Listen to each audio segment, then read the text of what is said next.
സിനിമയിൽ ഇപ്പം എനിക്ക് അങ്ങനെ വലിയ പ്രശ്നമൊന്നുമില്ല. എനിക്കിപ്പോൾ സിനിമയിലില്ല, എനിക്ക് അതിലപ്പുറം കിട്ടുന്നുണ്ട് അപ്രിസിയേഷൻ. ഇവിടുത്തെ നമ്മളിപ്പോൾ എന്തിനാ സിനിമ ചെയ്യുന്നത്? നാലാൾ കാണണം അല്ലേ? അതെ, എന്നെ ആ സ്ക്രീനിൽ കാണണം.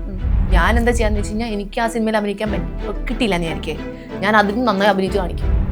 അതില്ല എന്ന് പറഞ്ഞ നമുക്ക് ആ ഒരു പാഷൻ കളയേണ്ട ആവശ്യമില്ല. കാരണം ഇന്ന് വേറെ പല പ്ലാറ്റ്ഫോംസ് ഉണ്ട്. കുറേ നടന്നു, കുറേ ഷോസിന് പിന്നാലെ, റിയാലിറ്റി ഷോയ്ക്ക് പിന്നാലെ നടന്നിട്ടുണ്ട്. എവിടെയെങ്കിലും ഒന്ന് കയറിപ്പറ്റി ഞാൻ കയറിപ്പോളാം. പക്ഷെ അത് കയറാനുള്ളൊരു യോഗം ഉണ്ടായില്ല. ഫാമിലി ഞാൻ എൻ്റെ ഫാമിലി എന്നെ ഡിപ്പെൻഡ് ചെയ്യുന്നുണ്ട്, ചേട്ടൻ്റെ ഫാമിലി ചേട്ടൻ. അപ്പോൾ എനിക്ക് ഇതും പാഷൻ ഒരു സൈഡിൽ, വീട്ടിലെ വരുമാനം വേറെ സൈഡിൽ, അനിയൻ പഠിക്കണം, പിന്നെ നമുക്ക് ജീവിതത്തിൽ എവിടെയെങ്കിലും കയറണ്ടേ. ലാസ്റ്റ് സ്റ്റേജ് വരെ എല്ലാം ആയിട്ട് ഇവർ നമ്മുടെ ഷൂട്ടൊക്കെ എടുത്തു കഴിഞ്ഞിട്ട് നമ്മുടെ അടുത്ത് പറഞ്ഞു നമ്മളെടുത്തില്ല, അവർ വേറെ ആൾക്കാരെ ആഡ് ചെയ്തിട്ട് എടുത്തു.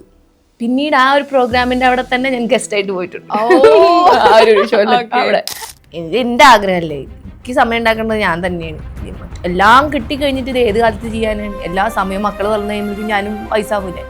അപ്പോൾ ഈ ക്യാരക്ടറൊക്കെ ചെയ്യാൻ എനിക്ക് പറ്റുമോ? മക്കൾ വലുതായി അവർ നല്ല ഇതൊക്കെ ആയിട്ട് പോയി കഴിയുമ്പം ആ സമയത്ത് പറയുന്നത് നിങ്ങൾക്ക് വേണ്ടിയാണ് ഞാൻ ജീവിച്ചേ, അതുകൊണ്ടാണ് എനിക്ക് ഇതൊന്നും ചെയ്യാൻ പറ്റാഞ്ഞെന്നൊക്കെ പറഞ്ഞു കഴിഞ്ഞാൽ അവർ പറയും that's mom, that's your passion, you need to look about it. അവരുടെ മൊത്തമൊക്കെ പറയും. അപ്പം ഇതെൻ്റെ ആഗ്രഹം, അതിന് ടൈം കണ്ടിട്ടുണ്ട് ഞാനാണ്.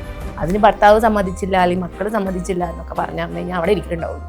അവരെ കളഞ്ഞിട്ടല്ല ചെയ്യേണ്ടത്, അതിനിടയ്ക്കൂടെ നമ്മുടെ പാഷനുള്ള ടൈമുണ്ട്. ടൈം എല്ലാത്തിനും ഉണ്ട്. ടൈം നമ്മൾ കണ്ടുപിടിക്കണ പോലെയാണ്.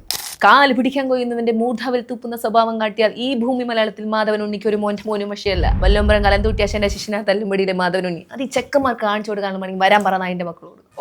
അത് അവിടെ നമുക്ക് പറയുമ്പോ കുറച്ചും കൂടി എഫക്റ്റ് ആണ്. ഞാൻ കാണാപ്പാടം പഠിച്ചു വെച്ചേക്കാണ്. ഇത്രയും ഡയലോഗ് കാണാപ്പാടം പഠിക്കും. ഞാൻ പഠിക്കും, ഇരുന്ന് എഴുതി പഠിക്കും. അഡ്ജസ്റ്റ്മെന്റ് വേണ്ട, ലിപ്സിംഗ് ഒന്നും കറക്റ്റ് ആവാണ്ട് എന്തെങ്കിലും കാട്ടിക്കൂട്ടി ചെയ്യണം. നമ്മൾ ഇടുന്നുണ്ടെങ്കിൽ അത് നന്നായിട്ട് ചെയ്യണം. അതുകൊണ്ട് ഞാൻ ഇരുന്ന് പഠിക്കും. ഇത് കറക്റ്റ് പഠിപ്പം പഠിച്ചു നീ നാട്ടിൽ വല്ല സർക്കാർ ജോലി കിട്ടി ചെയ്യും. പക്ഷെ നമുക്കതിനല്ലേ ഇഷ്ടം, അതിനോട് വലിയ താല്പര്യമില്ല. ആള് കല്യാണത്തിന് ശേഷം വൈഫിന്റെ ഇഷ്ടം, പാഷൻ മനസ്സിലാക്കി കൂടെ നിൽക്കുക, നമുക്ക് ഇഷ്ടമുള്ള കാര്യം ചെയ്തോളൂ. കൂടെ നിക്കലൊന്നുമില്ല, മൈൻഡ് ആക്കില്ല.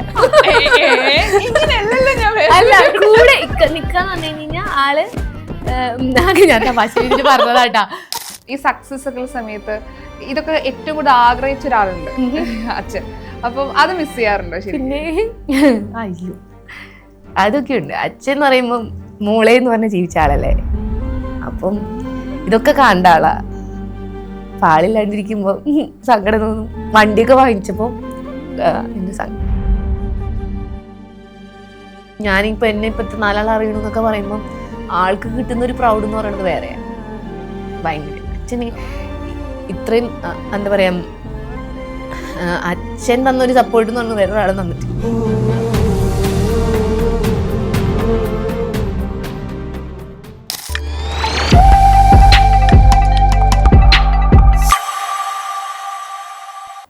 ഹായ്, ഹലോ, നമസ്കാരം. സൈനസത് പ്ലസിന്റെ എല്ലാ പ്രേക്ഷകർക്കും സ്വാഗതം. This is me Shijana Jose Prakash. ഇന്ന് എൻ്റെ കൂടെയുള്ള ഗസ്റ്റ്, ഇപ്പോൾ സോഷ്യൽ മീഡിയയിൽ നമ്മളെല്ലാവരെയും എൻ്റർടൈൻ ചെയ്യിപ്പിക്കുന്ന, സ്നേഹത്തോടെ എല്ലാവരും അമ്മച്ചി എന്ന് വിളിക്കുന്ന ഒരാളാണ് ഇന്ന് എൻ്റെ കൂടെ ജോയിൻ ചെയ്യുന്നത്. ഗീതു, സ്വാഗതം. Thank you. ഞാൻ ഈ അമ്മച്ചി എന്ന് വിളിക്കുമ്പോഴേ ഒരു പ്രായം കഴിഞ്ഞ ആളുകൾക്ക് ഈ ആൻറ്റി, ചേച്ചി, അമ്മച്ചി ഇതൊക്കെ വിളിക്കുന്നത് അത്ര ഇഷ്ടപ്പെടില്ല. പക്ഷെ വർഷങ്ങൾക്ക് മുമ്പ് ഈ അമ്മച്ചി എന്ന് പേരിടാനുള്ള ഒരു കാരണം എന്താ? അത് ഞാൻ കാനഡയിൽ പോയി ഫസ്റ്റ് ആയപ്പോഴാണ് ഞാൻ ഈ റീൽസ് ഒക്കെ ചെയ്യാൻ തുടങ്ങിയത്. അപ്പൊ നമ്മൾ അമ്മയൊക്കെ വിട്ടിട്ടല്ലേ പോണേ, ഭയങ്കര മിസ്സിങ്. പിന്നെ ആരും എന്നെ കല്ലൂന്റെ അമ്മച്ചി കല്ലൂന്ന് എന്റെ മോളുടെ പേര്. അപ്പം കല്ലൂന്റെ അമ്മച്ചി. അപ്പൊ ഒന്നാമത് മിസ്സിങ്. അപ്പൊ ആ മിസ്സിങ് എല്ലാം കൂടെ വന്നപ്പോ അപ്പൊ ആരോ അന്ന് ജസ്റ്റ് സ്റ്റാർട്ടിങ് ആണ്, ടിക്ടോക്കിന്റെ സ്റ്റാർട്ടിങ്. അപ്പൊ ഞാൻ അമ്മച്ചി, ഞാൻ ഭയങ്കര ക്ലോസ് എൻ്റെ അമ്മയായിട്ട്. എന്റെ ലൈഫിൽ എന്തെങ്കിലുമൊക്കെ ഉണ്ടായിട്ടുണ്ടെങ്കിൽ അത് എൻ്റെ അമ്മയാണ് മെയിൻ പങ്ക്.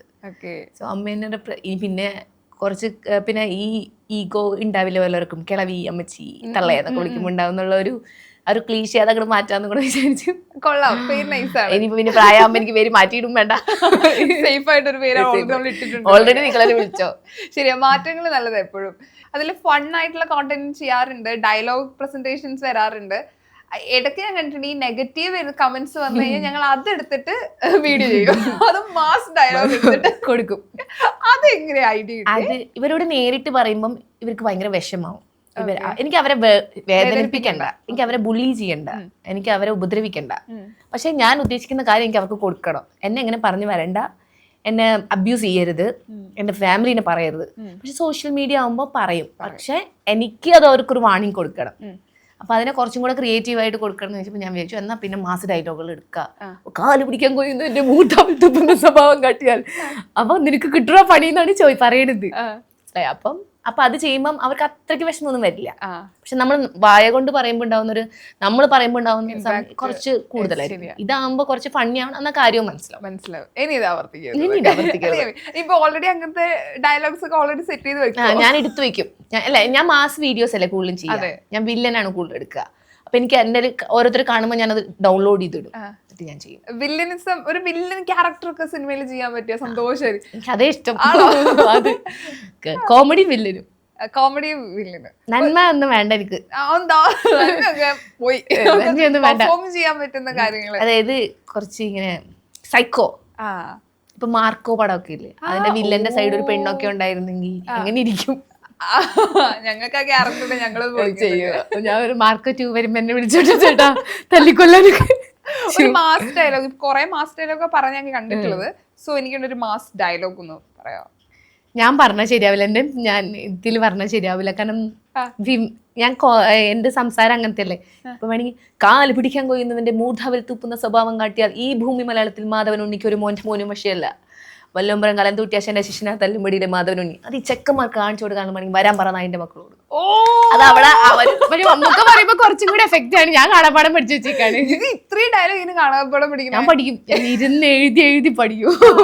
ആ സമയത്ത് ഇപ്പൊ ടാലന്റ് ഉണ്ട്, പക്ഷെ ഓപ്പർച്യൂണിറ്റീസ് ഇല്ല. അപ്പൊ നമ്മൾ ഈ പറയുന്ന പോലെ ഓപ്പർച്യൂണിറ്റീസിന് വേണ്ടിയിട്ട് നമ്മൾ പോകും. അന്ന് അവര് നോ പറഞ്ഞു കഴിഞ്ഞാൽ പിന്നെ നമ്മൾ പ്ലാൻ ബി എന്ന രീതിയിൽ നമ്മൾ വേറെ ജോലിക്കായിട്ട് പോകുന്ന സിറ്റുവേഷൻ വരാറുണ്ട്. അല്ലെങ്കിൽ അത് മാത്രം പോസ്റ്റ് ലൈഫ് കളയുന്ന ഒരുപാട് പേരുണ്ട്. ഇന്ന് ചിലപ്പം അങ്ങനെ ആളുകളുടെ നമ്മൾ ഒരു ഓഫർ തരുമോ അല്ലെങ്കിൽ നമുക്കൊരു ഓപ്പർച്യൂണിറ്റി തരുമോ ചോദിക്കുമ്പോൾ അങ്ങനെ ഒരു സ്പേസ് ഇല്ലെങ്കിലും സ്വന്തമായിട്ട് ഒരു സ്പേസ് കണ്ടെത്താൻ നോക്കും. സോ അത് ലേറ്റ് ആയിട്ടാണെങ്കിലും നമ്മൾ അതിൽ സക്സസ് ആയി. എനിക്ക് ആ ഒരു നമ്മൾ ഒരു വീഡിയോ അല്ലെങ്കിൽ ഒരു കാര്യം ചെയ്തിട്ട് നല്ല അപ്രിസിയേഷൻ കിട്ടാൻ വേണ്ടിയിട്ടല്ലേ നമ്മൾ ഇതൊക്കെ ചെയ്യുന്നത്, അല്ലെ? എന്താണെങ്കിലും ഇപ്പൊ ഞാനൊരു വീഡിയോ ചെയ്യുമ്പോൾ എന്നെ അത് കണ്ട് ഞാൻ നന്നായി ചെയ്തു എന്ന് എൻ്റെ അടുത്ത് പറയണം. അപ്പൊ ഞാൻ അതിന് വേണ്ടിയിട്ടാണ് ഞാൻ ചെയ്യണത്. നന്നായി അഭിനയിക്കുന്നുണ്ട് അല്ലെങ്കിൽ ഞാൻ നന്നായി ചെയ്യുന്നുണ്ടെന്ന് എനിക്ക് അപ്രിസിയേഷൻ വേണ്ടിയിട്ടാണ് ഞാൻ അതെനിക്ക് കിട്ടുന്നുണ്ട് ഇപ്പൊ നന്നായിട്ട്. ആ ഒരു സെൽഫ് സാറ്റിസ്ഫാക്ഷൻ പറയത്തില്ലേ, ഒരു നിർവൃതി, അതിപ്പോ എനിക്ക് കിട്ടുന്നുണ്ട്. ഇപ്പൊ ഞാൻ എൻ്റെ പല വീഡിയോസും മില്യൺസ് ഒക്കെയാണ്. അപ്പൊ എനിക്ക് ഞാൻ പലരും ചെയ്യുന്നതിനേക്കാൾ ഞാൻ നന്നായി ചെയ്ത് എനിക്ക് കോൺഫിഡൻസ് ഉണ്ട്. അപ്പം ഞാനത് ചെയ്ത് കാണിക്കും, എന്നെ കൊണ്ട് പറ്റൂടാ.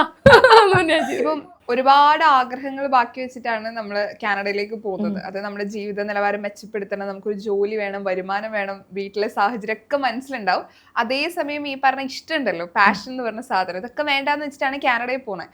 ആദ്യം കാനഡയിൽ പോകുന്ന ഒരു മാനസികാവസ്ഥ എന്തായിരുന്നു? നമ്മുടെ ഇവിടെ പ്രളയത്തിന്റെ തലേ ദിവസമാണ് ഞാൻ പോയത്. 2018 ഓഗസ്റ്റ് 15. കല്യാണത്തിന് ശേഷം ഫസ്റ്റ് പോയത്. അന്ന് ഇവിടെ പ്രളയമാണ്, നമ്മുടെ ആദ്യത്തെ പ്രളയം 2018. അപ്പോ എൻ്റെ ഫ്ലൈറ്റ് ഇവിടെ നിന്നാ, കൊച്ചിന്നാണ്. എന്നിട്ട് ഫ്ലൈറ്റ് ഒക്കെ ക്യാൻസൽ ആയി, കൊച്ചി എയർപോർട്ടൊക്കെ മൊത്തത്തിൽ പോയില്ലേ. അപ്പം എന്നിട്ട് ഇവിടെ നിന്നുള്ള ഫ്ലൈറ്റ്സാണ് ക്യാൻസൽ ആയത്. പക്ഷെ അവിടെ നിന്ന് ഡൽഹിയിൽ നിന്നൊക്കെ ഉള്ള ഫ്ലൈറ്റ്സ് ഓൾറെഡി ഉണ്ട്. അപ്പൊ എനിക്ക് ഇവിടെ നിന്ന് അപ്പം പോകേണ്ടത് കുറച്ചും കൂടെ നേരത്തെയായി. അപ്പം ആകെ മൊത്തത്തില് ഈ ഒരു ഡിസിഷൻ തന്നെ പറയണത് നമ്മുടെ ചങ്ക് പൊറിച്ച് കൊണ്ടു പോണ പോലെയാണ്. ഒന്നാമത് നാട്ടിൽ നിൽക്കാൻ അത്ര ഇഷ്ടമുള്ള ഒരാളാണ്. എനിക്ക് എൻ്റെ നാടെന്ന് പറയുന്നത് എൻ്റെ ജീവനാണ്. എല്ലാം വേണ്ടെന്ന് വെച്ച് പോവാണ്. അപ്പം ആ പ്രളയത്തിന്റെ സമയത്താണ് ഞാൻ ഈ കയറി പോകുന്നത്. സോ അതൊരു വലിയ പറിച്ചടലാണ്. പിന്നെ ഞാൻ ഇത്രയും ആദ്യമായിട്ടൊരു ഫ്ലൈറ്റ് കയറണത് അങ്ങോട്ടാ, ഒരു ഇന്റർനാഷണൽ ഫ്ലൈറ്റ്. എനിക്ക് ഇത്രയുള്ള ആൾക്കാരുമായിട്ട് വലുത് ഞാൻ ഭയങ്കര ഇങ്ങനെ നമ്മുടെ നാട്ടിൻപുറത്തൊക്കെ നടക്കുന്ന ഒരു ടൈപ്പാ, കലബില. പക്ഷെ പുറത്തു പോയി കഴിഞ്ഞാൽ അങ്ങനെയാണ്. അപ്പൊ അവിടെ പോയപ്പം ആ ഒരു ഔട്ട്സൈഡേ മൊത്തത്തിൽ ഡിഫറെന്റ് ആണ്. കാനഡ എന്ന് പറഞ്ഞു കഴിഞ്ഞാൽ മൊത്തത്തിൽ ഡിഫറെന്റ് ആണ്. ഇനി നമുക്ക് എന്തൊക്കെ വേണം, ജോലി വേണം, PR കിട്ടാനുള്ള കാര്യങ്ങൾ വേണം, കുറെ കാര്യങ്ങൾ മുന്നിൽ കിടക്കുന്നുണ്ട്. ആ സമയത്ത് എനിക്ക് എൻ്റെ ഒരു മോളെ കാണാതെ സങ്കടവും ഫാമിലിയെ കാണാത്തതിന്റെ സങ്കടവും ഒക്കെ മാറ്റാൻ വേണ്ടിയിട്ടാണ് ഞാനിപ്പോ ഈ ഒരു ഇങ്ങനൊരു എന്റർടൈൻമെന്റ് ആയിട്ട് ഇതും സ്റ്റാർട്ട് ചെയ്തത്. ഇപ്പൊ കാനഡയിൽ പോയിട്ട് ചെയ്യാത്ത ജോലികൾ ഒന്നുമില്ല, അവിടെ ചെയ്യാത്ത പണികളില്ല, എല്ലാം മുറി പണിയെടുത്തിട്ടുണ്ട്.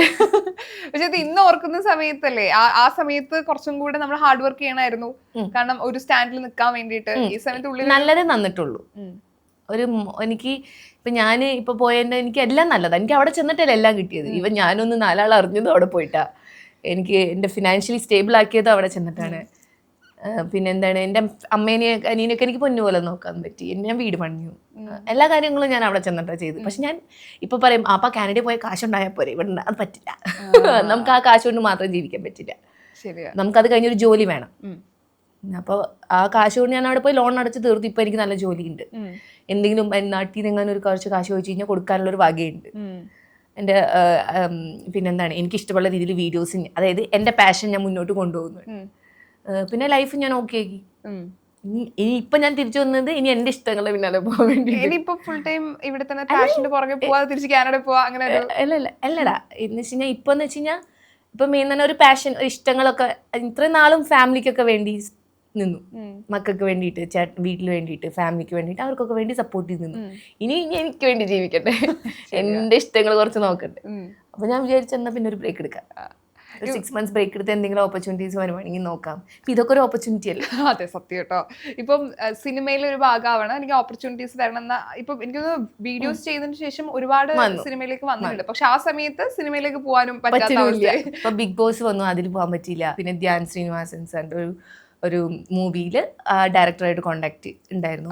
അപ്പോൾ ഒരു ഓപ്പർച്യൂണിറ്റി വന്നായിരുന്നു. പക്ഷെ ഞാൻ ഇവിടെ ഇരുന്നിട്ട് അവിടെ അത് കാനഡയിൽ ഇരുന്നിട്ട് ഞാൻ ഇതെങ്ങനെ ചെയ്യും? പിന്നെ ജോലി വിട്ട് ഞാൻ വരില്ല. നമ്മളെ പോലെയുള്ള മിഡിൽ ക്ലാസ്സുകൾക്ക് ജോലി വിട്ട് കഴിഞ്ഞിട്ടുള്ള പരിപാടിയില്ല. കാരണം ചിലപ്പോൾ 2 പടം അഭിനയിച്ച് കഴിഞ്ഞാൽ തിരിച്ചു പോകേണ്ടി വരും. അത് കഴിഞ്ഞാൽ ഞാൻ എന്ത് ചെയ്യും? സേഫ് സോൺ എപ്പോഴാണ്? ഇപ്പൊ ഞാനിപ്പോ ഒരു ലീവാണ്, ഷോർട്ട് ടേം നല്ലൊരു ലീവ് എടുത്തിട്ടാണ്, ജോലി പോകത്തില്ല. ഈ ബിഗ് ബോസ് ഒരു ഡ്രീം ആണോ ഈ സിനിമ പോലെ തന്നെ? അങ്ങനെ ഡ്രീം ഒന്നുമില്ല, വിളിച്ചാ പോവും. അത്ര അതിൽ പോകണം എന്നുള്ള നിർബന്ധമൊന്നുമില്ല, ഇഷ്ടമാണ്. ഞാൻ ഞാൻ പണ്ടത്തെ മലയാളി ഹൗസ് മുതൽ വരെ കണ്ടിട്ടുണ്ട്, ഒരു എപ്പിസോഡ് വിടാൻ കണ്ടിട്ടില്ല. ഫേവറേറ്റ് സീസൺ ഏതാ? അഖിൽമാരാണ്, അത് ഇഷ്ടമാണ്. പിന്നെ കാരണം എനിക്ക് അഖിൽ ചേട്ടൻ എനിക്ക് ഭയങ്കര ഇഷ്ടമാണ്.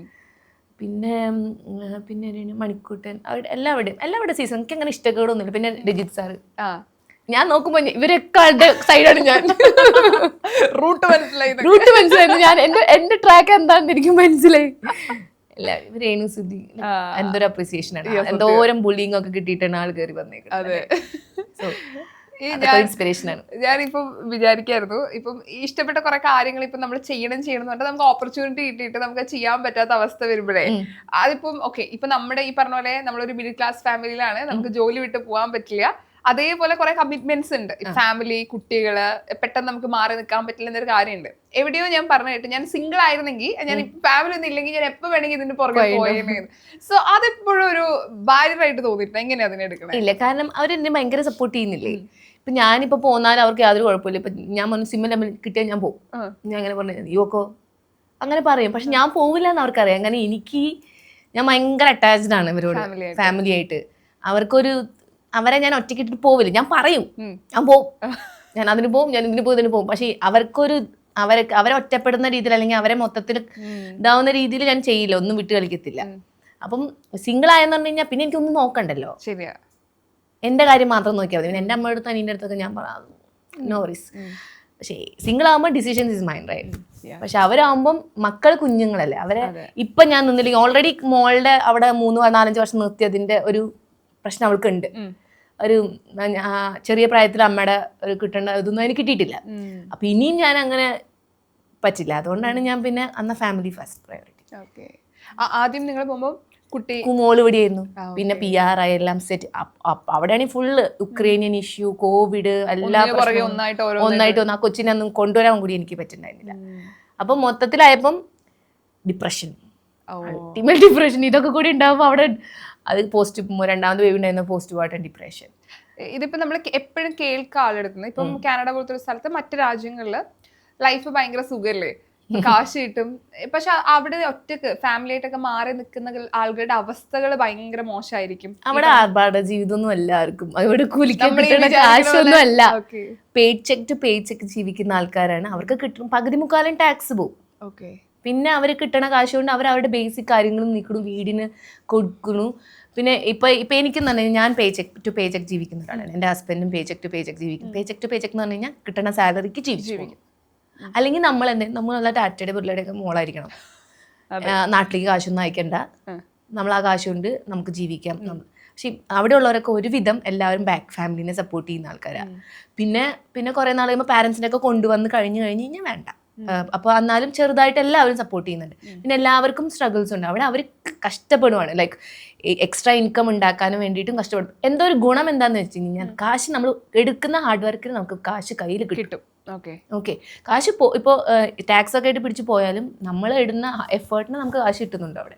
ഞാൻ പണിയെടുത്ത് നല്ല റെഗുലർ ആയിട്ട് എനിക്ക് കാശ് കിട്ടും. ഒരു വയ്യായ വന്ന് ലീവ് എടുത്ത സിക്ക് പേ ഉണ്ട്. ഇപ്പൊ എൻ്റെ മോളെ കുഞ്ഞുങ്ങളെ നോക്കാനായിട്ട് എനിക്ക് ഗവൺമെന്റ് കാശ് തരുന്നുണ്ട്. അപ്പം അതാണ് ആ രാജ്യത്തിന്റെ ഒരു ഇത്. പിന്നെ ഇപ്പൊ സ്ട്രഗിൾസ് ഓഫ് കോഴ്സ് ഉണ്ടാവും. പിന്നെ നമ്മളൊരു വേറെ രാജ്യത്ത് നിന്ന് വന്ന് നമ്മളൊരു ബേസ് ബിൽഡ് ചെയ്യല്ലേ. എന്റെ മക്കൾക്ക് ഇനി സ്ട്രഗിൾ ചെയ്യേണ്ട ആവശ്യമില്ല, കാരണം ഞാൻ ഓൾറെഡി ഒരു ബേസ് കൊടുത്തു അവർക്ക്. അവർ സിറ്റിസൺ ആക്കി ഒക്കെ അവർ ഓക്കെയാണ്. പക്ഷെ എനിക്ക് അങ്ങനെ ആരുമില്ല, ഞാൻ ഒറ്റയ്ക്ക് വന്നത്. അപ്പം ഞാൻ അതിന് സ്ട്രഗിൾ ചെയ്യണം. നാട്ടിലാണെങ്കിൽ നമുക്ക് അതിന്റെ ആവശ്യം, നമ്മുടെ അച്ഛനമ്മമാർ ഓൾറെഡി ഉണ്ട്, they are support for us, right. അവിടെ ചെല്ലുമ്പോൾ നമ്മളൊരു പുതിയ രാജ്യത്ത് ചെല്ലുമ്പോൾ ഉണ്ടാവുന്ന എല്ലാ സ്ട്രഗിൾസും ഉണ്ടാവും. അതിനെ നേരിടാൻ ഓവർ ഇപ്പം ഫസ്റ്റ് വരുമ്പോൾ തന്നെ കുറെ വണ്ടി അതൊക്കെ എടുത്തു കഴിഞ്ഞ് കഴിഞ്ഞാൽ നമ്മൾ പെടും. അപ്പൊ നമ്മൾ കുറച്ചും കൂടെ കൺട്രോൾ ചെയ്ത് നമ്മുടെ ഫസ്റ്റ് എയിം എന്താണെന്ന് നോക്കുക. ആദ്യം എനിക്ക് ഫസ്റ്റ് എയിം എന്ന് പറയുന്നത് PR കിട്ടാന്നായിരുന്നു. അതിനുള്ള കാര്യങ്ങൾ ഞാൻ നോക്കി. അത് കഴിഞ്ഞ് പിന്നെ എനിക്ക് എൻ്റെ ഫാമിലി കൊണ്ടുവരണം എന്നായിരുന്നു. അത് ഞാൻ നോക്കി. എൻ്റെ എല്ലാവർക്കും ഫാമിലി വിസ വെച്ചു ഞാൻ. എൻ്റെ അമ്മേനൊക്കെ വിസയുണ്ട്, ചേട്ടന് വിസയുണ്ട്, അനിയൻ എല്ലാവർക്കും വിസയുണ്ട്. അത് ഞാൻ ആദ്യം വെച്ചു. അത് കഴിഞ്ഞിട്ട് പിന്നെ എന്ന് വെച്ച് കഴിഞ്ഞാൽ പിന്നെ ഞാൻ തിരിച്ചിവിടേക്ക് വന്നു. PR കിട്ടി. പിന്നെ എനിക്ക് ഒരു ജോലി, ആദ്യം ബർഗർ കടയിലൊക്കെ ജോലി ചെയ്തിട്ടുണ്ടായിരുന്നു. അങ്ങനെ എനിക്ക് ബർഗർ റെസ്റ്റോറൻറ്റുകളിലും പെട്രോൾ പമ്പുകളിലൊക്കെ ജോലി ചെയ്തിട്ടുണ്ടായിരുന്നു. അത് കഴിഞ്ഞിട്ട് പിന്നെ എനിക്ക് PR കിട്ടി കഴിഞ്ഞപ്പോഴാണ് എനിക്ക് ഒരു കുറച്ചും കൂടെ പേ ഉള്ള, കുറച്ചും കൂടെ നമ്മൾക്ക് ഒരു ഈ റെസ്റ്റോറൻറ്റ് സൈഡിൽ നിന്നൊക്കെ ഒന്ന് മാറി നമ്മുടെ പാഷൻ, നമ്മുടെ കരിയറിനനുസരിച്ചുള്ള ഒരു ജോബൊക്കെ കിട്ടാൻ വേണ്ടിയിട്ട് ട്രൈ ചെയ്യാൻ തുടങ്ങി. അപ്പോൾ അതിന് വേണ്ടി ഇപ്പോൾ ഞാൻ ബാങ്കിങ്ങിൽ പാർട്ട് ടൈം ആയിട്ടാണ്. ബേസിക്കലി ഞാൻ ഹോസ്പിറ്റൽ ഫീൽഡാണ്, ഞാൻ ബയോമെഡിക്കൽ എഞ്ചിനീയർ ആണ്. അപ്പോൾ ആ രീതിയിലുള്ള ഒരു കോഴ്സ് കംപ്ലീറ്റ് ചെയ്ത് ഞാനിപ്പോൾ അതിന് ഇന്റേൺഷിപ്പ് ഒക്കെ കഴിഞ്ഞിട്ടാണ് ഞാൻ പറയുന്നത്. അത് പഠിച്ചുകൊണ്ടിരിക്കുന്നതിനിടയിൽ ഞാൻ ബാങ്കിൽ ജോലിക്ക് കയറി. സോ ഇത് സ്റ്റെപ്പാണ്. ഈസി അല്ല. സ്ട്രഗിൾ ചെയ്താൽ അതിന് സ്റ്റെപ്പായി കയറി പോകുന്നുണ്ട്. അല്ലെങ്കിൽ ആദ്യമേ തന്നെ ചെന്ന് ഒരു 5-6 വണ്ടി ആർഭാട് ലൈഫൊക്കെ ആണെങ്കിൽ നമ്മൾ പെട്ടെന്ന് കയറി പോരേണ്ടി വരും. ഒന്ന് പിടിത്തം പിടിച്ച്. പക്ഷെ അങ്ങനെ അവിടെ ആരും അങ്ങനെ ചെയ്യണമില്ല. വണ്ടി ഇപ്പോൾ എടുക്കുന്ന ആൾക്കാരൊക്കെ അവിടെ ആവശ്യമാണ്. -38 എങ്ങനെ നടന്നു പോകാനാണ്? ശരിയാ. ഇവിടുന്ന് പലരും ചിന്തിക്കും കാനഡയിൽ പോയി ഒന്നുമില്ല. അവിടെ ഉള്ളവരൊക്കെ നന്നായി സ്ട്രഗിൾ ചെയ്ത് കഷ്ടപ്പെട്ട് തന്നെയാണ് ജീവിക്കുന്നത്. അത് എവിടെയാണെങ്കിലും, UK എവിടെയാണെങ്കിലും. ആള് കല്യാണത്തിന് ശേഷം വൈഫിന്റെ ഇഷ്ടം, പാഷൻ മനസ്സിലാക്കി കൂടെ നിൽക്കുക. നിനക്ക് ഇഷ്ടമുള്ള കാര്യം ചെയ്തോളൂ. കൂടെ നിക്കലൊന്നുമില്ല, മൈൻഡ് ആക്കില്ല. അല്ല, കൂടെ നിക്കാന്ന് പറഞ്ഞു കഴിഞ്ഞാൽ ആള് ഞാൻ ഭാഷ പറഞ്ഞതാട്ടാ. ആള് ഒന്നിനും ഒരു റെസ്ട്രിക്ഷൻസ് വെക്കില്ല. എന്റെ ഇഷ്ടങ്ങൾ ചെയ്യരുതെന്ന് പറയത്തില്ല. നിനക്ക് ഇഷ്ടമുള്ളത് നിന്റെ രീതിക്ക് അനുസരിച്ച് നീ പൊക്കോ. അതിനൊരു ബാരിയർ ആയിട്ട് ഇന്നത് ചെയ്യണ്ടാന്നോ ഒന്നിലും ഒരു അഭിപ്രായം കൊണ്ട് വരത്തില്ല. മീൻസ് ലൈക്ക് ചെയ്യരുതെന്നൊരു നോ ഇല്ല. എന്നോടൊന്നും ഇതേവരെ പറഞ്ഞിട്ടില്ല. അതിനൊരു ഡൗട്ട് കാണിക്കത്തില്ല. ചെയ്യുന്നതിന് എന്താണ് ഒരു മോശം അവൾക്ക് വരുമോ എന്നുള്ള രീതിയിൽ അങ്ങനെ ഒന്നും പറയില്ല. ഇപ്പോൾ എനിക്കൊരു ഒരു ദിവസം എന്നെ ഭയങ്കര മോശമായിട്ട് ട്രോൾ ചെയ്തു. അതൊരു എക്സാമ്പിൾ ഞാൻ പറയാം. ഞാൻ കരയാ കിടന്ന് ഫസ്റ്റ് ടിക്ടോക്കിൽ. എൻ്റെ ജീവിതം പോയി. എനിക്ക് ഭയങ്കര സങ്കടമായിട്ട് ഞാൻ കറിയാം. അപ്പോൾ ആളെൻ്റെ അടുത്ത് പറഞ്ഞ ഒറ്റ കാര്യം എന്ന് പറഞ്ഞു കഴിഞ്ഞാൽ, ഇത് നീ യൂസ് ചെയ്യാൻ ഉദ്ദേശിച്ചിട്ടുണ്ടെങ്കിൽ ഇതിൽ അപ്പുറം നിനക്ക് വരും. ഈ സോഷ്യൽ മീഡിയയിലേക്ക് നീ ഇറങ്ങിയിട്ടുണ്ടെങ്കിൽ ഇത് ഫേസ് ചെയ്യാനുള്ള ഒരു എന്താ പറയുക, ഒരു ധൈര്യം ഉണ്ടെങ്കിൽ മാത്രം നിന്നാൽ മതി. ഇല്ലെങ്കിൽ ഇത് ഇവിടെ നിർത്തിക്കോ. നീ വെറുതെ മറ്റുള്ളവർക്ക് പണി ഉണ്ടാക്കേണ്ടിരിക്കരുത്. വെറുതെ വല്ലൊന്നും കരഞ്ഞ് വല്ല വയ്യായൊക്കെ വരുത്തി വെച്ച് കഴിഞ്ഞ് കഴിഞ്ഞാൽ ഞാനുണ്ടാവില്ല. ഇങ്ങനെയൊക്കെ വരുത്തി വെച്ച് കഴിഞ്ഞ് കഴിഞ്ഞാൽ എനിക്ക് ഏത് നേരം ഇവർക്കെല്ലാവർക്കും റീഡ് ചെയ്യുന്ന ഒരാൾക്ക് എനിക്ക് എൻ്റെ പിള്ളേരുടെ അമ്മയാണ്. അപ്പോൾ നീ നിന്റെ കാര്യം മര്യാദയ്ക്ക് നോക്കിക്കഴിഞ്ഞ് കഴിഞ്ഞാൽ അവർ പറയുന്നത് പറയട്ടെ. എത്ര പേരുടെ വായി നീ അടച്ചുകൊണ്ടിരിക്കും. ശരിയാ. അപ്പോൾ പക്ഷെ അതെന്താണെന്ന് വെച്ച് കഴിഞ്ഞാൽ നമ്മളത് അവോയ്ഡ് ചെയ്ത് കളയുമ്പോൾ പോകുന്നുണ്ട് കേട്ടോ. നമ്മൾ നെഗറ്റിവിറ്റി കളഞ്ഞു കഴിഞ്ഞ് കഴിഞ്ഞാൽ അത് അതിൻ്റെ പാട്ടിന് നോക്കോളും. പിന്നെ അധികം വരത്തില്ല. ഞാൻ എൻ്റെ കാര്യത്തിൽ നിന്ന് കണ്ടുപിടിച്ച ഒരു കാര്യമാണ്. നമ്മൾ അതിനെ പൊക്കി പിടിച്ച് വരുമ്പോഴാണ് കൂടുതൽ നെഗറ്റിവിറ്റി നമുക്ക് ഇതിലേക്ക് വരിക. അപ്പോൾ ആള് അതുകൊണ്ട് ആളെന്ന് വെച്ച് കഴിഞ്ഞാൽ ഇപ്പം ആള് വീഡിയോ എടുക്കുന്നത് എനിക്ക് പിടിക്കത്തുമില്ല. എനിക്ക് എൻ്റെ രീതിയിൽ വരണോ. പക്ഷെ ഞാൻ ഇങ്ങനെയല്ല എന്ന് പറയുന്നത്. അപ്പോൾ അതുകൊണ്ട് ഉടക്കാണ് ഈ വീഡിയോ എടുക്കുന്ന കാര്യങ്ങൾ. അപ്പോൾ ഒന്നും ഇൻവോൾവ് ചെയ്യാൻ വരത്തില്ല. എന്താന്ന് വെച്ചാൽ നിന്റെ ഇഷ്ടത്തിന് ചെയ്തോ. ബാക്കിയുള്ള സമയം ഇവിടെ മറ്റു 3 ജന്മങ്ങളും കൂടി ഉണ്ടെന്ന് മനസ്സിലാക്കുക. അങ്ങനെ ഞാനെല്ലാം ചെയ്യും. ഞാൻ എല്ലാം ഫാമിലി നോക്കും.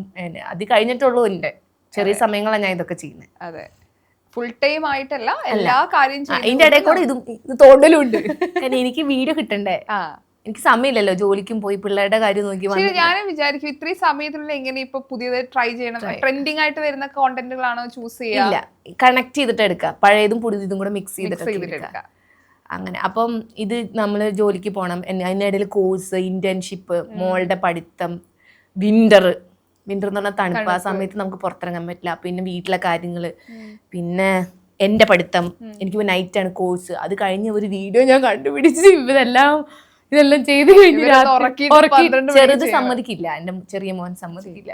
സമയമില്ലാന്നൊക്കെ പറയുന്ന ആൾക്കാരെ ശരിക്കും ഇത് കേൾക്കണം ഞാൻ വിചാരിക്കും. കാരണം ഇത്രയും തിരക്കുള്ള സമയത്ത് അതിന് സമയം കണ്ടെത്താ, ഈ സമയമില്ലാന്ന് പറയുന്ന ആൾക്കാരോട് എന്താ പറയുള്ളത്? എന്റെ ആഗ്രഹമല്ലേ, എനിക്ക് സമയം ഉണ്ടാക്കേണ്ടത് ഞാൻ തന്നെയാണ്. എല്ലാം കിട്ടിക്കഴിഞ്ഞിട്ട് ഇത് ഏത് കാലത്ത് ചെയ്യാനാണ്? എല്ലാ സമയവും മക്കൾ വളർന്നു കഴിയുമ്പോഴേക്കും ഞാനും വയസ്സാവൂലേ. അപ്പൊ ഈ ക്യാരക്ടറൊക്കെ ചെയ്യാൻ എനിക്ക് പറ്റുമോ? ഇപ്പൊ ഞാൻ കാണിച്ചു കൊടുത്താൽ എനിക്ക് അറ്റ്ലീസ്റ്റ് എന്തെങ്കിലുമൊക്കെ ഒരു ചാൻസസ് ഒക്കെ വരുള്ളൂ. മക്കൾ വലുതായി അവർ നല്ല ഇതൊക്കെ ആയിട്ട് പോയി കഴിയുമ്പം ആ സമയത്ത് പറയും നിങ്ങൾക്ക് വേണ്ടിയാണ് ഞാൻ ജീവിച്ചേ, അതുകൊണ്ടാണ് എനിക്ക് ഇതൊന്നും ചെയ്യാൻ പറ്റാഞ്ഞെന്നൊക്കെ പറഞ്ഞു കഴിഞ്ഞ് കഴിഞ്ഞാൽ അവർ പറയും that's mom, that's your passion, you need to do about it. മൊത്തമൊക്കെ പറയും. അപ്പം ഇതെന്റെ ആഗ്രഹം, അതിന് ടൈം കണ്ടെത്തേണ്ടത് ഞാനാണ്. അതിന് ഭർത്താവ് സമ്മതിച്ചില്ല അല്ലെങ്കിൽ മക്കള് സമ്മതിച്ചില്ല എന്നൊക്കെ പറഞ്ഞു കഴിഞ്ഞാൽ അവിടെ ഇരിക്കുന്നുണ്ടാവുള്ളൂ. വലിയൊരു തോട്ടാണ് പറഞ്ഞത്. കാരണം ഇപ്പൊ പലരും ഫാമിലിക്ക് വേണ്ടി, കുട്ടികൾക്ക് വേണ്ടി അത് ചെയ്യണം, അത് ചെയ്യുന്നല്ല, അത് വേണം. അവരെ കളഞ്ഞിട്ടല്ല ചെയ്യേണ്ടത്. അതിനിടയ്ക്കൂടെ നമ്മുടെ പാഷനുള്ള ടൈം ഉണ്ട്, ടൈം എല്ലാത്തിനും ഉണ്ട്. ടൈം നമ്മൾ കണ്ടുപിടിക്കണ പോലെയാണ് എല്ലാത്തിനും. എല്ലാ സമയം ഇപ്പൊ എല്ലാ ദിവസവും വീഡിയോ ചെയ്യണ്ടല്ലോ. ചിലപ്പോൾ മക്കളൊക്കെ ചിലപ്പോൾ ഒരു 1 മണിക്കൂർ നേരമൊക്കെ നമ്മൾ നേരത്തെ വരുവാണെങ്കിൽ ടൈം നോക്കി വെക്കുക. ഞാൻ എനിക്ക് വേണ്ടി സമയം ഞാൻ ഞാൻ സ്വതവേ ഞാൻ എനിക്ക് വേണ്ടി സമയം ഇപ്പൊ കണ്ടുപിടിക്കാൻ തുടങ്ങി, എൻ്റെ കാര്യങ്ങൾക്ക് വേണ്ടിയിട്ട്. ഇപ്പോഴാണ് ജീവിക്കാൻ തുടങ്ങിയത് തന്നെ എനിക്ക് വേണ്ടിയിട്ട്. പണ്ടൊക്കെ മൊത്തം ഫാമിലിക്കൊക്കെ വേണ്ടിയാണ്. അതായത് സെൽഫ് ഇഷ്ടത്തിന് വേണ്ടി ജീവിക്കാന്ന് പറയത്തില്ല, ചെക്ക് ലിസ്റ്റ്. അതെ അതെ. അങ്ങനെ കംപ്ലീറ്റ് ചെയ്ത ഏറ്റവും വലിയൊരു ഡ്രീം ഉണ്ടോ? അങ്ങനെ നെയിൽസ് എപ്പ കഴിഞ്ഞ ദിവസം വെച്ചതേ ഉള്ളോ? അത് ഭയങ്കര ആഗ്രഹം. ഇതേവരെ ചെയ്തിട്ടില്ല. അപ്പൊ എനിക്ക് ഇവരെല്ലാവരും വയ്ക്കണ കാണുമ്പോഴൊക്കെ ഞാനിങ്ങനെ നോക്കും. ഇതൊക്കെ ചെറിയ ചെറിയ ഇഷ്ടങ്ങളാട്ടാ. അപ്പൊ അതൊക്കെ എനിക്ക് ഇഷ്ടമാണ്. അപ്പൊ ഞാൻ ഇപ്പൊ ഇവിടെ വന്നപ്പോഴാണ് ഞാൻ ആദ്യമായിട്ട് ഇത് ചെയ്തത്. അപ്പൊ കാരണം ഞാനിത് പക്ഷെ എനിക്ക് അൺകംഫർട്ടബിൾ ആണ്. ഇത് കളഞ്ഞു. ഇതൊരു ആഗ്രഹമാണ്. ഇങ്ങനത്തെ ചെറിയ ചെറിയ ആഗ്രഹങ്ങളാണ്. ഇനി വണ്ടി ഓടിച്ച് പഠിക്കണം എന്നൊരു ആഗ്രഹമുണ്ട്. വണ്ടി ഓടിക്കാൻ എനിക്ക് ഇഷ്ടമല്ല വണ്ടി ഓടി, പക്ഷെ എനിക്ക് പഠിക്കണം എന്ന് ആഗ്രഹമുണ്ട്. അത് കുറെ ചെക്ക് ലിസ്റ്റ്. തായ്ലാൻഡിൽ പോകണം എന്ന് ആഗ്രഹം. സോളോ ട്രിപ്പ് ആണോ? അല്ല, എൻ്റെ ഒരു കൂട്ടുകാരിയും കൂടി ഉണ്ട്. കൂട്ടുകാരുടെ ട്രിപ്പ് മിക്കവാറും നടന്നു തന്നെ വർഷങ്ങളായിട്ട് ഞങ്ങൾ. അവള് ഓസ്ട്രേലിയയിൽ നിന്ന് വരും. അവന്റെ ശുഭു, അവള് എന്റെ ക്ലോസ് ഫ്രണ്ട് ആണ്, അവള് വരും. അപ്പൊ അവളുടെ ഒപ്പം അപ്പൊ ഞാൻ ചേട്ടൻ പറഞ്ഞു തായ്ലാൻഡോ എല്ലാം കഴിഞ്ഞ് കഴിഞ്ഞിട്ട് ഇങ്ങോട്ട് വരിക കുട്ടിയെ. അമ്മോട് അപ്പൊ കാരണം അമ്മോട് പറഞ്ഞിട്ടുണ്ട് ഇവരെ 2-3 ദിവസത്തേക്ക് നോക്കണം. ഞാനൊന്ന് എനിക്കൊന്ന് വെറുതെ ഒറ്റയ്ക്കൊക്കെ ഞാൻ പറയാം, എനിക്ക് ഇത്ര ഷോർട്സ് ഉള്ള ഡ്രസ്സൊക്കെ ഇട്ടിട്ട് ഫുള്ള് കബുളിവാല ഇതൊക്കെ എന്റെ ആഗ്രഹങ്ങളാണ്. ശരിക്കും ടിപ്പിക്കൽ ഒരു മിഡിൽ ക്ലാസ് ഫാമിലിയിൽ ഇപ്പത്തെ മലയാളി പെൺകുട്ടികൾക്ക് ഉണ്ടാവുന്ന ഒരു ഡ്രീമാണ് ചെറിയ ചെറിയ ഡ്രസ്സൊക്കെ ഇട്ട് ഗേൾസ് ട്രിപ്പ് ആയിട്ടൊക്കെ പോവാന്നൊക്കെ ആയിട്ട് ഇൻഡിപെൻഡന്റ് ആവുക, ഫിനാൻഷ്യലി ഇൻഡിപെൻഡന്റ് ആവുക, ട്രാവൽ ചെയ്യാന്നൊക്കെ പറയണേ. ഒറ്റയ്ക്ക് ഞാൻ ഒറ്റയ്ക്കൊന്നും എനിക്ക് അവരൊന്നും ഇല്ലാണ്ട് പോയി എനിക്ക് സങ്കട. ഞാൻ ആലോചിച്ചിരിക്കും സങ്കടം. ഞാനിപ്പോ അമ്മനെ കൊണ്ട് ഗോവയ്ക്ക് പോവാ. അത് എന്റെ അമ്മ എന്നോട് ചോദിക്കേണ്ടതല്ലേ നമുക്ക് ഗോവയ്ക്ക് പോയാൽ, കാരണം ഞാൻ ഗോവയ്ക്ക് പോകണമെന്ന് ആഗ്രഹമുണ്ട്. കാരണം ഇതൊന്നും കണ്ടിട്ടില്ല ഈ സ്ഥലമൊന്നും. ഞാൻ അമ്മോട് കൊണ്ട് വന്ന് നമുക്ക് ഒരുമിച്ച് ഞാനും അമ്മയും എന്റെ മക്കളും കൂടെ പോവാണ്. അപ്പൊ ഇനി ഇന്ന പ്രായം ഒന്നുമില്ല, എല്ലാവർക്കും ആഗ്രഹമുണ്ട് ഇത്. പിന്നെ നമ്മൾ എന്താ നമ്മുടെ ഫാമിലിക്കൊക്കെ വേണ്ടി പലതും മാറ്റി വെക്കുവാണ്.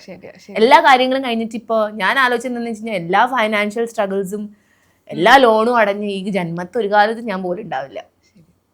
അത് ആ വഴിക്ക് അങ്ങനെ നടന്നോളും. ഇപ്പൊ നമ്മുടെ ഒരു കോൺസെപ്റ്റില് ഒരു സമയം വരെ കേട്ടോണ്ടിരിക്കുന്ന അമ്മ, അമ്മായിമ്മ, മരുമകൾ, ഇത് നമ്മുടെ മനസ്സൊരു വില്ലൻ ക്യാരക്ടേഴ്സ് ഒക്കെ ആയിരുന്നു ഇപ്പൊ അമ്മായിമ്മ. പക്ഷെ അമ്മായിമ്മക്ക് വേണ്ടിയിട്ട് തല മൊട്ടടിക്കുക, മുടി മുറിക്കുന്ന ഒരു മരുമകൾ. അവിടെ പോയപ്പം അമ്മയ്ക്ക് ഹാർട്ടിന് അസുഖം വന്നു. അപ്പൊ പറയാലോ നമ്മളിപ്പോ ഒരു നോർമൽ ഫാമിലിയിലൊക്കെ എന്താ പറയാ, ഇച്ചിരി ഭഗവാനെ വേഗം മാറി കിട്ടണേ, മുടി മൊട്ടയടിക്കാം എന്നൊക്കെ പറയത്തില്ലേ, ഒരു വഴിപാട് നേരണ പോലെ. അപ്പൊ ഞങ്ങളൊക്കെ പക്ക നാട്ടിൻപുറം ആൾക്കാരാണ്. അടിച്ചിരി, മേലൂർ, പൂലാനി, കുന്നപ്പള്ളി എന്നൊക്കെ പറയുമ്പോൾ നാട്ടിൻപുറമാണ്, കറക്റ്റ് നാട്ടിൻപുറം. അവിടെ വളർന്നു വന്ന് എനിക്ക് കാനഡയിൽ പോയി നിന്ന് കഴിഞ്ഞാൽ പ്രാർത്ഥിക്കാനുള്ളത് ഇങ്ങനെയൊക്കെ ഉള്ള ചെറിയ കാര്യങ്ങളാണ്. ഇതൊരു അന്ധവിശ്വാസമൊന്നുമല്ല, എൻ്റെ ഒരു വിശ്വാസം. ഒരു ഭയങ്കര അന്ധവിശ്വാസമായിട്ട് ചെയ്തതല്ല. മുടി മൊട്ടയടിച്ചപ്പോൾ അമ്മയുടെ അസുഖം മാറിയോ, അങ്ങനെയല്ല. ഇതെൻ്റെ മനസ്സിന് സമാധാനത്തിന് വേണ്ടിയിട്ട് ഞാൻ ചെയ്തൊരു കാര്യം. അങ്ങനെ അമ്മ ഭയങ്കര കമ്പനിയാണ്. അച്ഛൻ ഡാൻസ് ടീച്ചറായി. ഇപ്പം അച്ഛനില്ല, മരിച്ചു. അച്ഛൻ ഡാൻസ് ടീച്ചറാണ്. അച്ഛൻ കുറേ സിനിമയിലും കമലതളത്തിലൊക്കെ ഉണ്ടായിട്ടുണ്ട്. അവർ രണ്ടുപേരും ഡാൻസ് ടീച്ചേഴ്സാണ്. കലാമണ്ഡലത്തിലൊക്കെ പഠിച്ചു വളർന്നതും അവർ സ്വന്തമായിട്ട് ഡാൻസൊക്കെ ഉണ്ട്, ഡാൻസ് സ്കൂളൊക്കെ ഉണ്ടായിരുന്നു. ഇപ്പം അമ്മ ഇല്ല. അപ്പം അമ്മ കുറച്ചും കൂടെ ഏജ് ആയപ്പോൾ അമ്മ നിർത്തി. അപ്പം അമ്മ നല്ല അമ്മനെയാണ്. അമ്മയൊക്കെ കല്യാണം കഴിഞ്ഞിട്ട് അമ്മയൊക്കെ സമ്മതിച്ചിട്ടാണ് ഞാൻ എന്തിനു പോയത്, പിള്ളേരെ കൊണ്ടൊക്കെ ഓഡീഷനൊക്കെ പോയത്. ഞാൻ കൊച്ചുങ്ങളാക്കിയിട്ട് പോകും, ഓഡീഷന് പോകും, നീ പൊക്കോ, ഒരു കുഴപ്പമില്ല, അങ്ങനെ ഒരു റെസ്ട്രിക്ഷനും ഒന്നും പറയത്തൊന്നും. എന്തെങ്കിലുമൊക്കെ പറഞ്ഞു കഴിഞ്ഞാൽ ഞാൻ അപ്പുറത്ത് മാറുന്ന കരയും. സാരി പോയിട്ട് കരഞ്ഞിട്ട് വന്നിട്ട് പറയും, പറയും. പറയാനുള്ളത് ആരും പറയാതിരിക്കില്ല എന്നല്ല പറയണത്. ചീത്ത പറയേണ്ട സമയത്ത് ചീത്ത പറയും, പക്ഷെ അത് ഉള്ളിൽ കൊണ്ടുവച്ച് നടക്കത്തില്ല. ഇന്നിപ്പം ഇതിന്റെ ഈ സക്സസ് ഉണ്ടല്ലോ, ഇപ്പം ആഗ്രഹിച്ചതുപോലെ തന്നെ ആളുകൾ തിരിച്ചറിയുന്നു, അല്ലെങ്കിൽ ഇപ്പം ഈ നമുക്ക് വളരെ എളുപ്പത്തിൽ ഈ ഇഷ്ടപ്പെട്ട കാര്യങ്ങൾക്ക് ആക്സസ് കിട്ടി. ഇപ്പം സിനിമയാണെങ്കിലും വളരെ എളുപ്പം. ഇപ്പൊ ഗീത നമുക്ക് അറിയാം എല്ലാവർക്കും. സോ ഇങ്ങനെ വീഡിയോ കോണ്ടന്റ് ചെയ്യുന്ന ആളാണ്, സോ ടാലന്റ് ഉള്ള ഒരാളാണ്, സിനിമയിൽ എത്ര പെട്ടെന്ന് കിട്ടും എന്നൊരു സാധനം എല്ലാവരും മനസ്സിലുണ്ട്. ആളുകൾ തിരിച്ചറിയുന്നു, ഇഷ്ടം കിട്ടുന്നു. ഈ സക്സസ് ഒക്കെ സമയത്ത് ഇതൊക്കെ ഏറ്റവും കൂടുതൽ ആഗ്രഹിച്ച ഒരാളുണ്ട്, അച്ഛൻ. അപ്പം അത് മിസ് ചെയ്യാറുണ്ടോ? ശരി. അയ്യോ, അതൊക്കെ ഉണ്ട്. അച്ഛൻ എന്ന് പറയുമ്പോൾ മോളെ എന്ന് പറഞ്ഞ് ജീവിച്ച ആളല്ലേ. അപ്പം ഇതൊക്കെ കണ്ട ആളാ. പാളില്ലാണ്ടിരിക്കുമ്പോൾ സങ്കടം തോന്നും. വണ്ടിയൊക്കെ വാങ്ങിച്ചപ്പോൾ സ്വന്തമായിട്ട് വണ്ടി വാങ്ങിച്ചപ്പോൾ ഒന്നും നമുക്ക് അച്ഛനൊന്നും കയറ്റാനൊന്നും പറ്റിയില്ലല്ലോ. പിന്നെ ഇപ്പം ഞാനിപ്പോൾ എന്നെ ഇപ്പോഴത്തെ 4 ആൾ അറിയണമെന്നൊക്കെ പറയുമ്പം ആൾക്ക് കിട്ടുന്ന ഒരു പ്രൗഡ് എന്ന് പറയുന്നത് വേറെ ഭയങ്കര. അച്ഛന് ഇത്രയും എന്താ പറയാ, അച്ഛൻ തന്നൊരു സപ്പോർട്ട് എന്ന് പറഞ്ഞാൽ വേറെ ഒരാളും തന്നിട്ടില്ല. അമ്മ പോലും തന്നിട്ടില്ല. അച്ഛൻ തന്ന സപ്പോർട്ടാണ് ഭയങ്കര വലിയ സപ്പോർട്ട്. അതുകൊണ്ട് ഞാൻ പറയാറുമില്ല ആളെ കുറിച്ചൊന്നും, കണ്ടില്ല, ഫോട്ടോ പോലും വയ്ക്കില്ല. ഇപ്പോഴാണ് ഞാൻ റീസെൻ്റ് ഒക്കെയാണ് ഫോട്ടോ ഒക്കെ വെച്ചത്. അപ്പം ഞാൻ തിങ്ക് ചെയ്യുക പോലും ഇല്ല ആളെക്കുറിച്ച്. തിങ്ക് ചെയ്താൽ നമുക്ക് ഭയങ്കര ഹേർട്ടാവണം. മനസ്സിലായി. പക്ഷെ അച്ഛൻ ഇപ്പൊ എവിടെ ഇരുന്നിട്ട് വിഷ് ചെയ്യുന്നു, കാരണം ഒരുപാട് ആഗ്രഹിച്ച ഒരു സ്റ്റേജിലേക്ക് ഫുൾ മാറി വന്നില്ലേ. എനിക്ക് ആള് ഉദ്ദേശിച്ചതും ഇതൊക്കെ തന്നെയായിരിക്കും, ലൈക്ക് ഭയങ്കര നല്ല സക്സസ് ആയിട്ട്. അത് കരിയറിലായാലും ഫിനാൻഷ്യലിയും ഒക്കെ സ്റ്റേബിൾ ആയി. ഞങ്ങൾ അതുപോലെ വളർന്നു വന്ന ആൾക്കാരാണ്, ഫ്രം ദ ഡൗൺ. അപ്പം ഇതൊക്കെ കണ്ട് എനിക്കിങ്ങനെ എൻ്റെ അച്ഛൻ ഇങ്ങനെ എനിക്കെന്താ പറയാ, നമുക്ക് ഓരോ പെമ്മക്കൊക്കെ ഉണ്ടാവില്ലേ ഇങ്ങനെ കാണിച്ചു കൊടുക്കണം, കൂടെ നിർത്തി കാണിക്കണം കണ്ടാന്നൊക്കെ. അതായിരുന്നു എൻ്റെ ആഗ്രഹം. പക്ഷെ നടന്നില്ല. പക്ഷെ ഭയങ്കര അനുഗ്രഹമാണ് ഇപ്പൊ. ഭയങ്കര അനുഗ്രഹമാണ്. എവിടെ ചെന്നാലും എനിക്ക് അങ്ങനെ ഒരു സ്റ്റോപ്പ് വന്നിട്ടില്ല. എവിടെ നിന്നും ഇങ്ങനെ ആഗ്രഹിക്കുന്നതൊക്കെ ഇങ്ങനെ ഡോർ ഓപ്പൺ ചെയ്ത് കിട്ടുക. കുറച്ച് സ്ട്രഗിൾ ഉണ്ട്, ബട്ട് ഞാൻ അതിന് എഫേർട്ട് ഇടുമ്പോൾ അതെനിക്ക് കിട്ടുവാണ്. ഇപ്പം ഞാൻ മാനിഫെസ്റ്റ് ചെയ്യേണ്ട ആവശ്യമില്ല, എനിക്ക് കിട്ടും. വരുന്നുണ്ട് എനിക്ക് ഇങ്ങോട്ട് കുറച്ച്. ചിലപ്പോൾ ഇപ്പം എല്ലാവർക്കും ഉള്ള പോലെ സ്ട്രഗിൾസ് ഉണ്ട്, ഫൈൻ, ദാറ്റ്സ് ഓക്കെ. പക്ഷേ എനിക്ക് കിട്ടുന്നുണ്ട്, കുറച്ച് ടൈം എടുത്താണെങ്കിൽ എനിക്ക് കിട്ടുന്നുണ്ട്. അതുകൊണ്ട് അങ്ങനെ കിട്ടുമ്പോഴാണ് അതിന് കുറച്ച് സുഖം കിട്ടുന്നത്. ടൈം എടുത്തിട്ടായി നമ്മൾ വെയിറ്റ് ചെയ്ത് കിട്ടുമ്പോൾ അതൊരു ഭയങ്കര സന്തോഷം. അതേപോലെ അച്ഛൻ ആഗ്രഹിച്ച പോലെ തന്നെ ഈ ലൈഫ് ഇങ്ങനെ മാറിക്കൊണ്ടേയിരിക്കുകയാണ്, എല്ലാം നല്ല രീതിയിൽ തന്നെ. ഇനി നമ്മളെല്ലാരും കാണാൻ ആഗ്രഹിക്കുന്നത് ബിഗ് സ്ക്രീൻ. അതാണ് ഇപ്പൊ അതില്ലെങ്കിലും കുഴപ്പമില്ല കേട്ടോ. അപ്പോൾ എനിക്കിപ്പോൾ സിനിമയിൽ ഇപ്പം എനിക്ക് അങ്ങനെ വലിയ പ്രശ്നമൊന്നും ഇല്ല. എനിക്കിപ്പോൾ സിനിമയിൽ ഇല്ലെങ്കിൽ എനിക്ക് അതിലപ്പുറം കിട്ടുന്നുണ്ട് അപ്രിസിയേഷൻ. ഇവിടുത്തെ നമ്മളിപ്പോൾ എന്തിനാ സിനിമ ചെയ്യുന്നത്, നാലാൾ കാണണം അല്ലേ, അതെ, എന്നെ അത് സ്ക്രീനിൽ കാണണം. അല്ലെങ്കിൽ ഒന്ന് കണ്ട് ഓ സൂപ്പർ അഭിനയിക്കുന്നു. ഞാൻ എന്താ ചെയ്യാന്ന് വെച്ച് കഴിഞ്ഞാൽ എനിക്ക് ആ സിനിമയിൽ അഭിനയിക്കാൻ ഇപ്പം കിട്ടിയില്ല എന്ന് വിചാരിക്കേ, ഞാൻ അതിലും നന്നായി അഭിനയിച്ച് കാണിക്കും. എനിക്കും പറ്റും ചെയ്യാന്ന് പറഞ്ഞ് കാണിക്കും. ഇപ്പം അതില്ല എന്ന് പറഞ്ഞ നമുക്ക് ആ ഒരു പാഷൻ കളയേണ്ട ആവശ്യമില്ല. കാരണം ഇന്ന് വേറെ പല പ്ലാറ്റ്ഫോംസ് ഉണ്ട്. തീർച്ചയായിട്ടും കിട്ടിയ ഭാഗ്യം, ദൈവത്തിന്റെ അനുഗ്രഹം. ഇല്ലെങ്കിലും നമ്മളിത് മുന്നോട്ട് കൊണ്ടുപോകും. കാരണം ഇപ്പോഴത്തെ പിള്ളേരെന്ന് പറഞ്ഞു കഴിഞ്ഞാൽ അവര് ടാലന്റ്. ഇപ്പൊ ഞാൻ പറയും എന്റെ ഇൻസ്റ്റയിലെ പിള്ളേർക്ക് കൊത്തിപ്പറിക്കാൻ ഇട്ട് കൊടുക്കട്ടെ.